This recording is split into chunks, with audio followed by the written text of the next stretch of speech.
We obviously had to flog that Oasis dead horse for a little bit more, to ring a little bit, a few more bob to ring out of it yet. So I kind of like get in line and wait for this Morning Glory thing to finally die a death. Honest to God, you put a calendar up there, you could probably ring an anniversary out of any single day of the year. Oh, this is this 10 years to the day that Liam got arrested at Oxford Street. Well, let's reissue fucking Supersonic.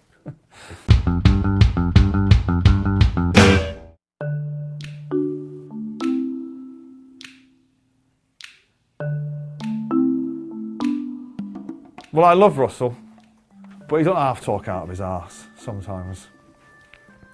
His fine, muscular, pert arse. He does talk a lot of shit. I couldn't see him overthrowing a table full of drinks. Do you think he's going to put himself in charge? I wonder. I was out with him the other night, and he says it with a straight face. There is going to be a revolution. And I'm like, fucking hell, give us a shout, mate, when you're going down the mall with your pitchforks and that. I'll come and, serenade you in on me looped, before we go and eat the Queen. And he said, look, come on, man, back us. And I said, tell you what I'll do, you fucking make me the Duke of Manchester. I'm in. I'll go on rallies with him. But scarily enough, he does mean it. That's the funny thing. As long as I'm the speaker. Order! You were shit in the 90s. Pipe down. You, Brand, what are you saying? The music business it's spinning out of control at the moment.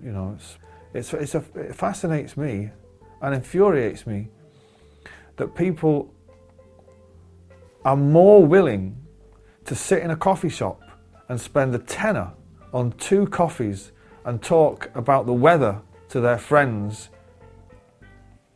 and that coffee will last 45 minutes.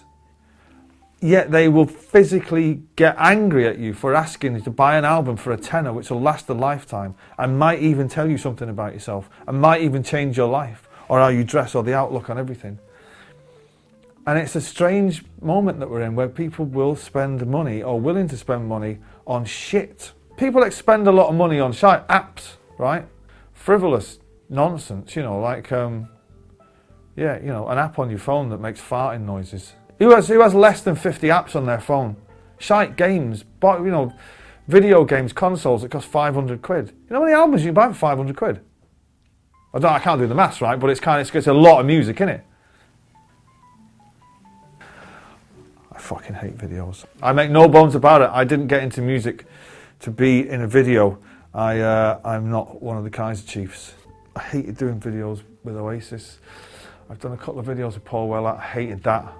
Yeah, it's not my bag, really. Last time I was in LA, I was with Russell, and he said, come on, let's go and see Morrissey. One of the best nights out I've ever had. So funny. We went to this bar. He brought his own CD, not of his own music, of other music to play, and he gets the CD taken off. He just rubbish off. Put this on. And we were chatting away about stuff, and name this tune. And I was like, I've never heard it. And it was Brian Prothero. So the next day I kind of got a bit, we got smashed, hammered.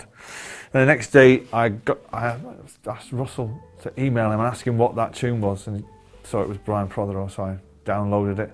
And the night before we left to do the song we were going to do it the next day, I played this Brian Prothero, not for any other reason, just to play it to these 2 guys in the studio. I said, have you heard this song? And as they played it, we were all like going, fucking hell, it's amazing. And then a light came on and thought, hang on a minute, that song would work in that style. So I went home and I rewrote it. Hey presto, the magic happened. So thanks, Morrissey. You're not getting any fucking credit for it or royalties whatsoever, but thanks anyway. When you leave British waters, yeah, you're struggling for crisps. America, fucking bags aren't all that big, aren't they? You know what I mean? It takes you a month to eat them. There are a lot of good crisps in England. The salt and vinegar square crisps, I mean, if they ever come up with anything more salty and vinegary than that, I'd be fucking amazed. I'd be amazed. I mean, it is a kind of, oh fuck, wow, there's a lot of vinegar in that. They are good though. Square crisps.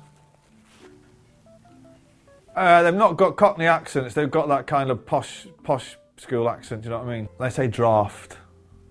Daddy, there's a draft in here. I say, what do you mean a draft? And they'll mimic my accent.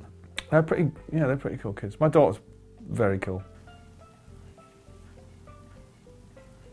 People have this vision of me like standing up at a pulpit on a Sunday and saying, no, pipe down everybody, we all know that Sunday is Beatles Day.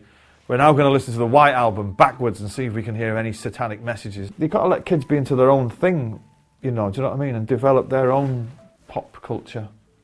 My eldest lad is bizarrely into U2 at the minute. He loves that U2 album. I actually thought I might, you know, be playing him stuff down the years, but he's cut his headphones on. Like, have you heard this U2 album? It's really good. Fucking hell, you won't believe it. I've got one right now. I was out for lunch yesterday and it just was never ending. They're awful. The older that you get, they become horrific. So to the point that sometimes I feel a little bit blind sometimes. And growing up's really difficult is when I'm on tour, particularly in Europe, when you get such bad hangovers, you forget which side of the fucking road the traffic's coming from. And crossing the road, I've nearly been killed a dozen times in Amsterdam by bikes and little fellas on clogs with fucking trams and all sorts. It's horrific. When you wake up after the morning of your 30th birthday, you'll go, fucking hell, my back's fucking killing. Shit, what's that? And then, yeah, that'll be it then.